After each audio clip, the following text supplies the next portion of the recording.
जैसे कि आप सभी लोग देखे थे, क्लास हम लोग पिछली कक्षा में किए थे, मुद्रास्फीति के प्रकार के बारे में हम लोग देख रहे थे। ठीक है, हाँ, इसके पहले हम लोगों ने मुद्रास्फीति के बारे में पढ़ा था। मुद्रास्फीति का मतलब होता है महंगाई। ठीक है, आम बोलचाल की भाषा में इसको हम लोग क्या बोलते हैं, महंगाई बोलते हैं।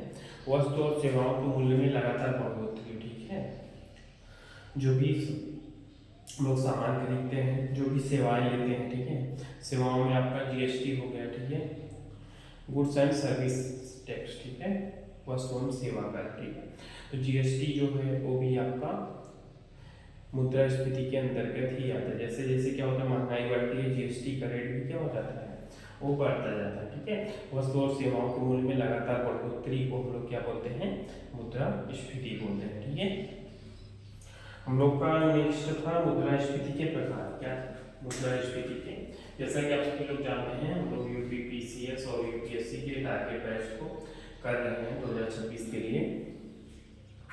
और हम लोग का जो सब्जेक्ट चल रहा है इस समय वो इकोनॉमिक्स टॉपिक से चल रहा है। किससे, इकोनॉमिक्स चल रहा है। ठीक है, इकोनॉमिक्स में हम लोग इन्फ्लेशन मुद्रास्फीति पढ़ चुके हैं। अगला हम लोग का जो है वो क्या है, मुद्रास्फीति के प्रकार क्या है, मुद्रास्फीति। मुद्रास्फीति के प्रकार, टाइप्स ऑफ इन्फ्लेशन। मुद्रास्फीति के प्रकार कारण के आधार पर। ठीक है, इनके कारण के आधार पर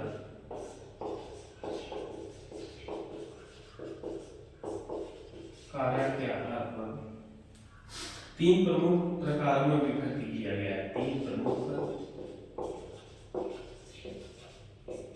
प्रकारों में विभक्त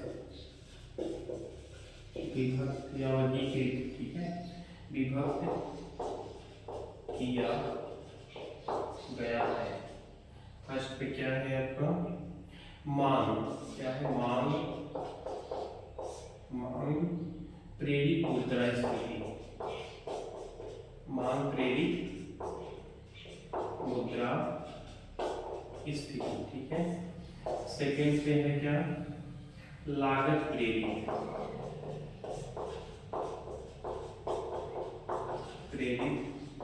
मुद्रास्फीति। ठीक है, थर्ड पे क्या है, संरचनात्मक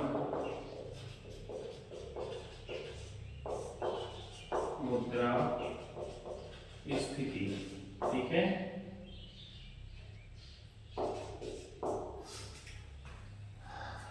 यहाँ पे मांग प्रेरित।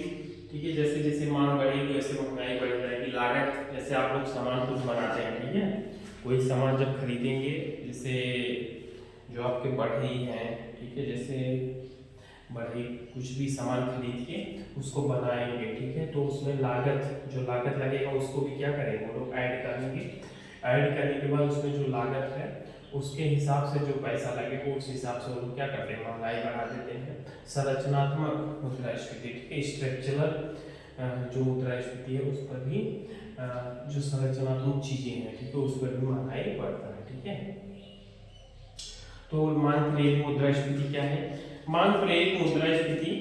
ठीक है, इसमें हेडिंग डाल लेंगे हम लोग, मांग प्रेरित मुद्रास्फीति। ठीक है, तो यहाँ पर हम लोग लिख लेंगे मांग प्रेरित मुद्रास्फीति। ठीक है, मांग के हिसाब से जो मुद्रा, किसी भी अर्थव्यवस्था में इस प्रकार की मुद्रास्फीति, किसी भी अर्थव्यवस्था में इस प्रकार की जो मुद्रास्फीति है वो कैसे उत्पन्न होगी उसके बारे में हम लोग मांग प्रेरित मुद्रास्फीति में देखेंगे। किसी भी अर्थव्यवस्था में, किसी भी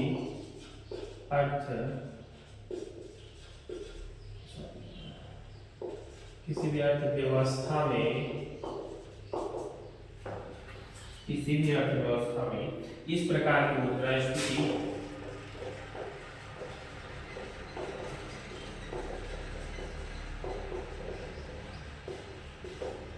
किसी भी अर्थव्यवस्था में इस प्रकार की मुद्रास्फीति मांग में बढ़ोतरी के कारण उत्पन्न होती है। मांग में बढ़ोतरी के कारण उत्पन्न होती है। मांग में बढ़ोतरी के कारण उत्पन्न होती है। जो मांग में एक मुद्रास्फीति है किसी भी अर्थव्यवस्था में, ठीक है, जब हम लोग किसी भी सामान की मांग को बढ़ा लेते हैं, ठीक है, तो वहां पे जो मुद्रास्फीति है वो महंगाई बढ़ जाएगी, ठीक है। यदि अर्थव्यवस्था में तरलता, यदि अर्थव्यवस्था में तरलता, यदि अर्थव्यवस्था में तरलता मतलब होता है मुद्रा की आपूर्ति। क्या होता है? मुद्रा की आपूर्ति, ठीक है। अर्थव्यवस्था में तरलता या मुद्रा की आपूर्ति, मुद्रा की आपूर्ति ज्यादा हो, मुद्रा की आपूर्ति ज्यादा हो, यदि अर्थव्यवस्था में तरलता, मुद्रा की आपूर्ति ज्यादा हो, अथवा आय में बढ़ोतरी के कारण, अथवा आय में बढ़ोतरी के कारण, आय में बढ़ोतरी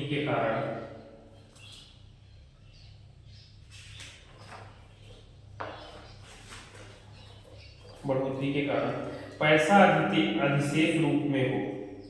आय में बढ़ोतरी के कारण पैसा अधिशेष रूप में हो, पैसा अधिशेष रूप में हो, ठीक है। इससे जैसे क्या होगा, आपका आय बढ़ेगा, ठीक है। आय मतलब कमाई। जैसे जैसे आपकी कमाई बढ़ेगी तो पैसा जो है वो आपके पास क्या हो जाएगा, ज्यादा हो जाएगा, अधिशेष रूप में रखा रहेगा, अधिशेष रूप में हो।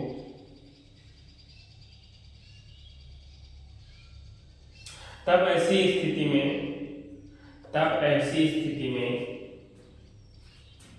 तब ऐसी स्थिति में, तब ऐसी स्थिति में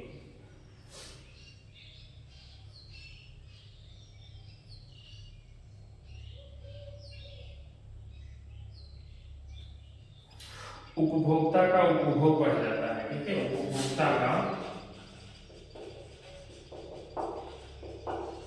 उपभोग बढ़ जाता है। हाँ, जैसे मांग प्रेरित हो गया, हम लोग मुद्रास्फीति पर, मुद्रास्फीति कितने प्रकार के होते हैं, 3 टाइप्स होते हैं, मांग, लागत और संरचनात्मक। मांग प्रेरित मुद्रास्फीति कब होती है?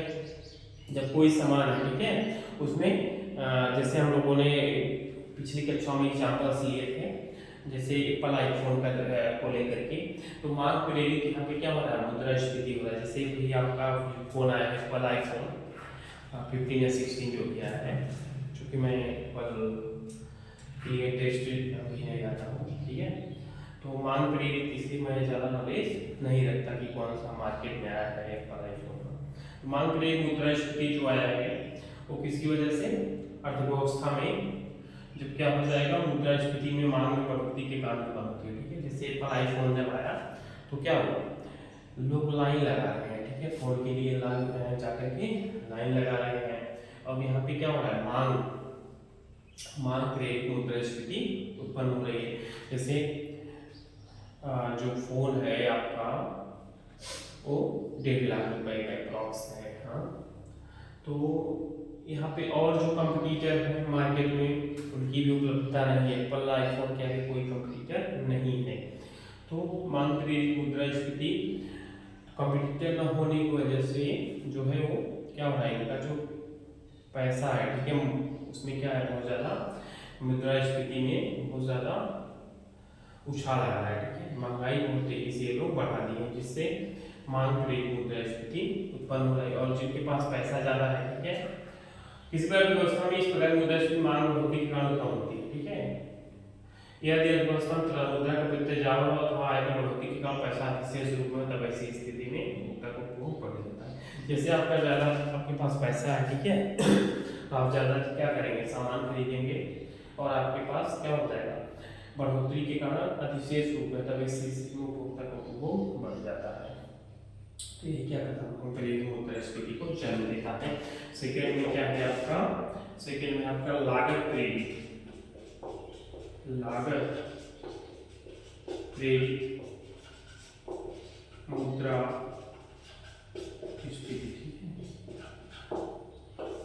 लागत प्रेरित मुद्रास्फीति में जो हम लोग देखेंगे, तो इस प्रकार की मुद्रास्फीति मांग में बढ़ोतरी के कारण उत्पन्न होती है, ठीक है।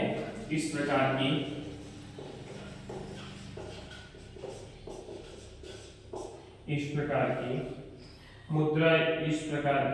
मुद्रास्फीति मांग में, इस प्रकार की मुद्रास्फीति मांग में, इस प्रकार की मुद्रास्फीति मांग में बढ़ोतरी के कारण उत्पन्न होती है, मांग में बढ़ोतरी के कारण उत्पन्न होती है। इस प्रकार की मुद्रास्फीति मांग में बढ़ोतरी के कारण उत्पन्न होती है, बढ़ोतरी के कारण उत्पन्न नहीं होती, सॉरी, हाँ, उत्पन्न नहीं होती, ठीक है। इस प्रकार मुद्रास्फीति मांग में बढ़ोतरी के कारण उत्पन्न नहीं होती है, बल्कि उत्पादन की प्रक्रिया में होने वाले व्यय में बढ़ोतरी के कारण उत्पन्न होती है। बल्कि उत्पादन की प्रक्रिया में, उत्पादन की प्रक्रिया में होने वाले व्यय में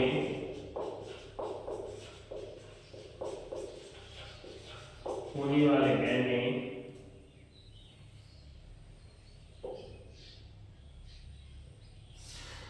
वाले बढ़ोतरी के कारण उत्पन्न होती है, होने वाले व्यय में बढ़ोतरी के कारण उत्पन्न होती है।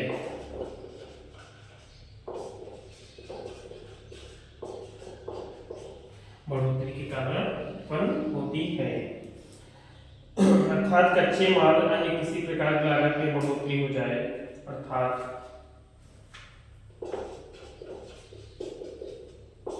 कच्चे माल अन्य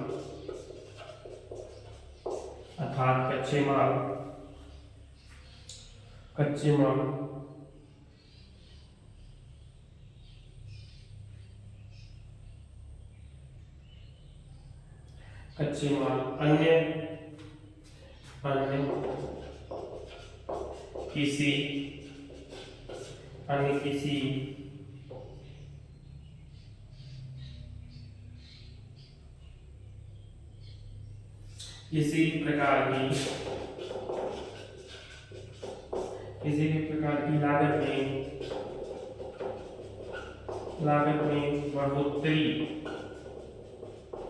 लागत में बढ़ोतरी हो जाए, तब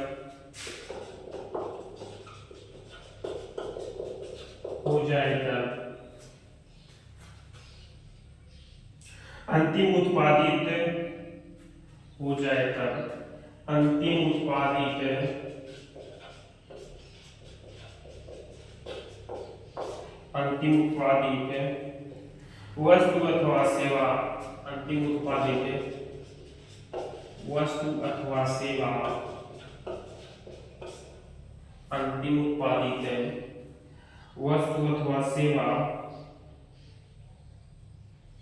स्वतः महंगी हो जाते हैं, स्वतः महंगे हो जाते हैं, ठीक है।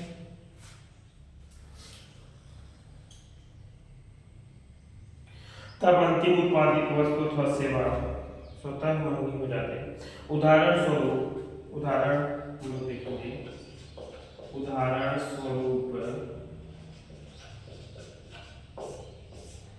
उदाहरण स्वरूप देखेंगे। डीजल जो कि परिवहन एवं उत्पादन की प्रक्रिया में ईंधन का एक प्रमुख स्रोत है, ठीक है। डीजल क्या है? डीजल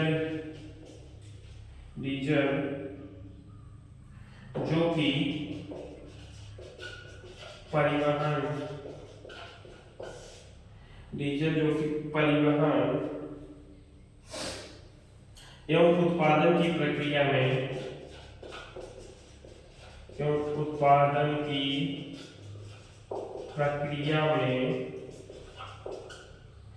डीजल जो कि परिवहन एवं उत्पादन की प्रक्रिया में ईंधन का एक प्रमुख स्रोत है।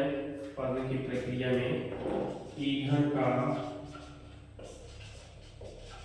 प्रमुख स्रोत है। प्रक्रिया में ईंधन का प्रमुख स्रोत है। महंगा हो जाए तो अंतिम उत्पादित वस्तु स्वतः महंगी हो जाती है, ठीक है। महंगा हो जाए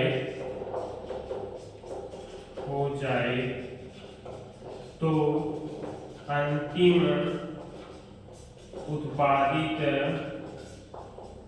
वस्तु स्वतः महंगी हो जाती है,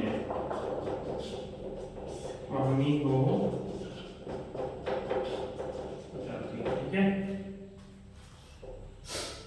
ये आपका क्या था? लागत प्रेरित मुद्रास्फीति, ठीक है। इस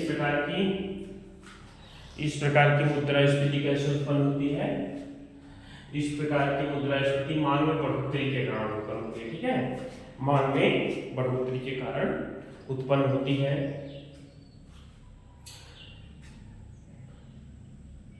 इस प्रकार की मुद्रास्फीति मांग में बढ़ोतरी के कारण उत्पन्न नहीं होती है, बल्कि उत्पादन की प्रक्रिया में होने वाले व्यय में बढ़ोतरी के कारण उत्पन्न होती है। जैसे कोई सामान बन रहा है, ठीक है, कोई सामान का उत्पादन किया जा रहा है तो उसमें जो खर्चा लगता है, ठीक है, उसमें जो खर्चा लग रहा है उसकी वजह से यहाँ पे क्या होगा? बढ़ोतरी होगा। अर्थात कच्चे माल पर किसी प्रकार की लागत बढ़ोतरी हो जाए तब अंतिम उत्पादित वस्तु अथवा सेवा स्वतः महंगी हो जाता है, ठीक है। जैसे कच्चे माल के रूप में हम लोगों ने डीजल को लिया, ठीक है। डीजल कैसा आता है? हम लोग का क्रूड ऑयल करके आता है, कच्चा आता है, उसको संशोधित करके फिर क्या करते हैं? उसको ईंधन के रूप में बनाते हैं, ठीक है। ईंधन जब हम लोग डीजल ले आते हैं तो जो उसमें परिवहन एवं उत्पादन की प्रक्रिया में जो खर्च होता है, ठीक है, तो खर्च होता है तो उसको क्या होता है? डीजल जब आता है कच्चे में तो क्या होता है? उसका रेट को बढ़ा दिया जाता है। तो यहाँ पे डीजल का रेट बढ़ने की वजह से जो अंतिम उत्पादित वस्तु है उसकी जो सेवाएं हैं, ठीक है, वो स्वतः क्या हो जाएगी? वो स्वतः महंगी हो जाती है। ये आपका लागत रहित मुद्रास्फीति को क्या करता है? जन्म देता है, ठीक है। अगला हम लोग का है संरचनात्मक मुद्रास्फीति, ठीक है। क्या है? संरचनात्मक मुद्रास्फीति।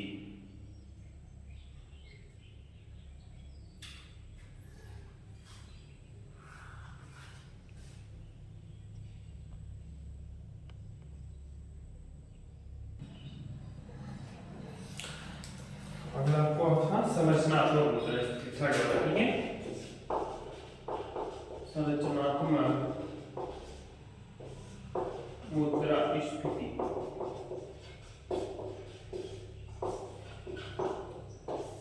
ठीक है। संरचनात्मक मुद्रास्फीति हम लोग देखेंगे तो यह किसी भी अर्थव्यवस्था में संरचनात्मक समस्याओं के कारण उत्पन्न होती है, ठीक है। अन्य शब्दों में कहें तो यदि किसी अर्थव्यवस्था में भंडारण एवं वितरण की सुविधाओं में कमी, ठीक है, किसी अर्थव्यवस्था में भंडारण, ठीक है, एवं वितरण की सुविधाओं में कमी हो एवं इससे मुद्रास्फीति उत्पन्न हो तब यह संरचनात्मक मुद्रास्फीति कहलाती है।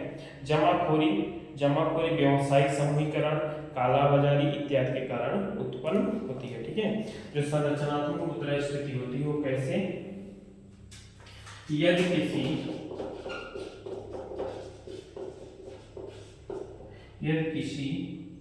भी अर्थव्यवस्था में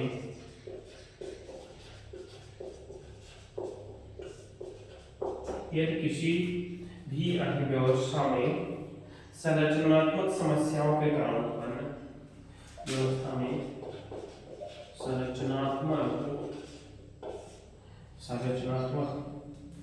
समस्याओं के कारण उत्पन्न होती है। यदि किसी भी अर्थव्यवस्था में संरचनात्मक समस्याओं के कारण मुद्रास्फीति उत्पन्न होती है। संरचनात्मक समस्याओं के कारण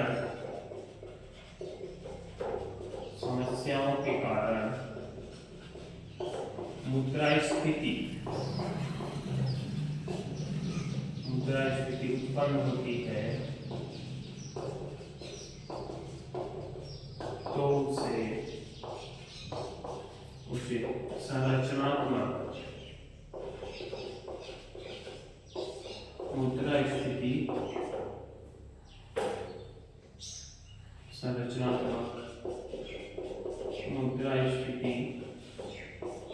कहते हैं। ठीक है, उसे संरचनात्मक मुद्रास्फीति कहते हैं।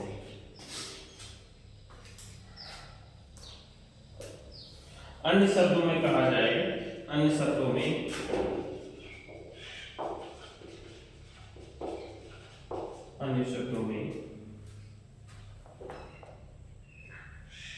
यदि किसी अर्थव्यवस्था में, अन्य शब्दों में यदि किसी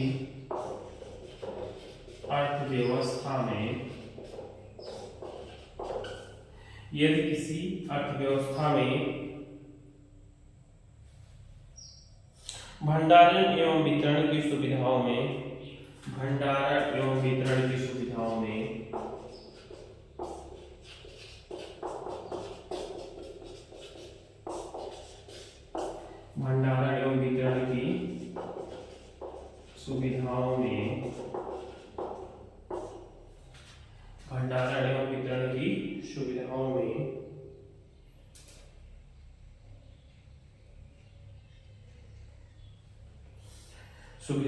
कमी हो तो सुविधाओं में कमी हो तो हम इससे मुद्रास्फीति उत्पन्न हो एवं कमी हो एवं इससे मुद्रास्फीति उत्पन्न हो। ठीक है, एवं इससे मुद्रास्फीति उत्पन्न हो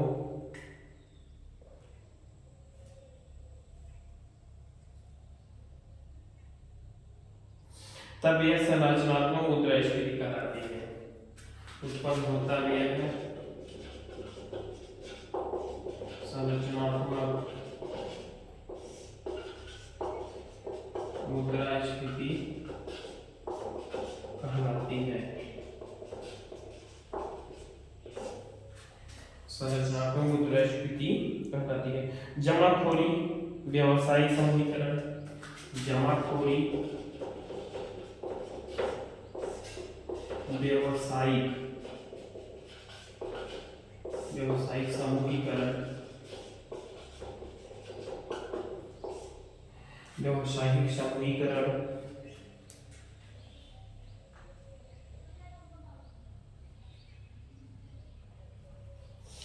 कालाबाजारी इत्यादि के कारण उत्पन्न होती है।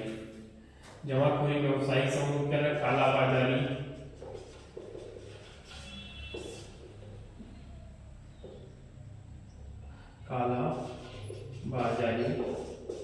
इत्यादि के कारण उत्पन्न होती है। ठीक है, ये आपका था संरचनात्मक मुद्रास्फीति। एक आया इसमें आपका है जमाखोरी। जमाखोरी का मतलब क्या होता है? जब हम लोग क्या करते हैं, किसी सामान को, ठीक है, इकट्ठा करके एक स्थान पे, गोदाम में, ठीक है, अपने हितों को ध्यान में रखते हुए, हाँ, अपना हित जिसमें बनता है उसको ध्यान में रखते हुए उसको गरीबों तक ना पहुंचने दिया जाए। ठीक है, जैसे राशन हो गया और जो भी अन्य चीज है, खाने वाले सामान है, जो रोजमर्रा की चीजें, दाल है, नमक है, चावल है, ठीक है, इन सबको बाजार में न जा करके एक कोई बड़ा मालिक, ठीक है, जो ज्यादा पैसे वाले हैं, वो लोग क्या करेंगे, किसी गोदाम में किसी भी वस्तु को रख लेते हैं। ठीक है, रखने के बाद उसको बहुत ज़्यादा स्टॉक में रख लेंगे। स्टॉक में रख लेने की वजह से जो बाजार तक है सामान की पहुंच क्या हो जाएगी, कम हो जाएगी। सामान की पहुंच कम हो जाने की वजह से क्या होगा, जिससे गरीबों तक, ठीक है, जो रोजमर्रा की चीज़ें हैं वो नहीं मिल पाएंगी। हाँ, इससे यहाँ पे जमाखोरी जैसी स्थिति उत्पन्न होगी। तो जमाखोरी को रोकने के लिए सरकार क्या करती है, बीच बीच में जो हमारे बहुत सारे टीम है, ठीक है, जो सरकार के गाइडलाइंस के अनुसार काम करते हैं, वो लोग क्या करते हैं, उस पर छापा मारते हैं और जो भी सामान है उसको क्या किया जाता है, जब्त किया जाता है जब सरकार को पता चलता है। तो जमाखोरी को रोकने के लिए किसी भी अर्थव्यवस्था में, ठीक है, यदि एक व्यापारी अथवा बिचौलिया, ठीक है, कोई व्यापारी है अथवा बिचौलिया है, जमाखोरी क्या है उसको हम लोग देख रहे हैं।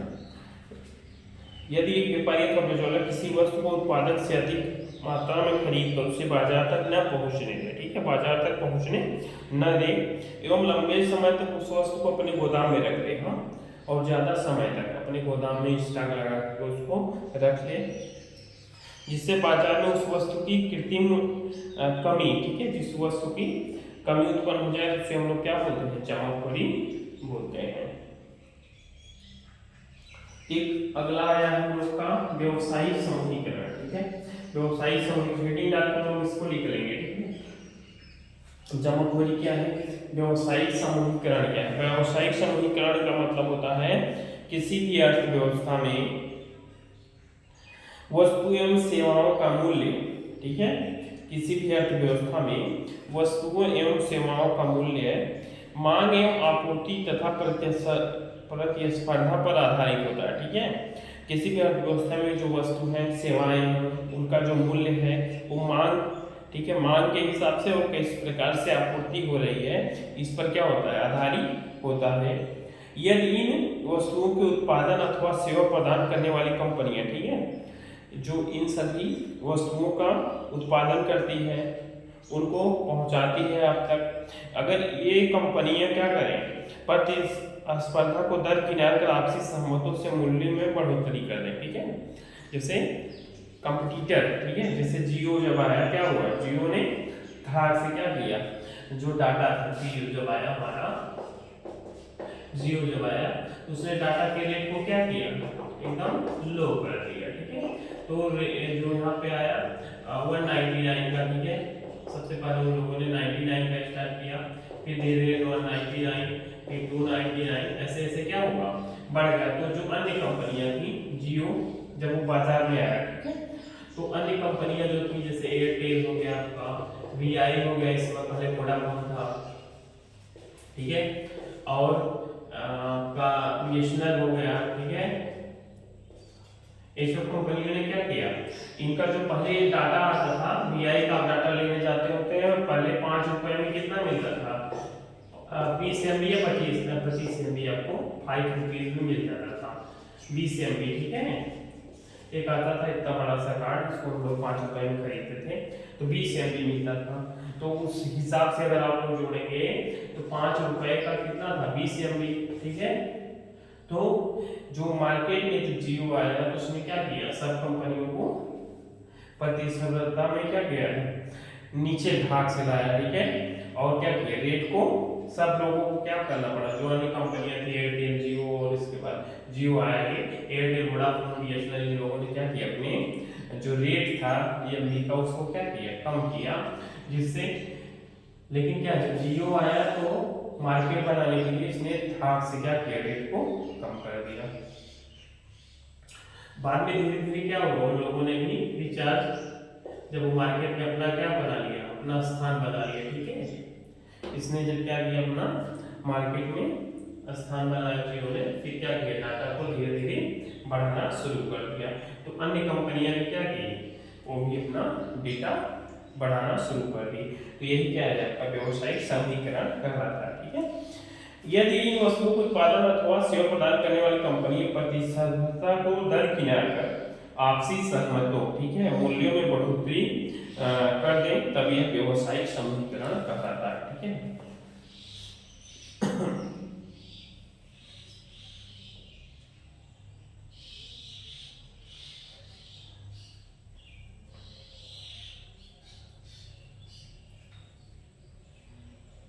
ये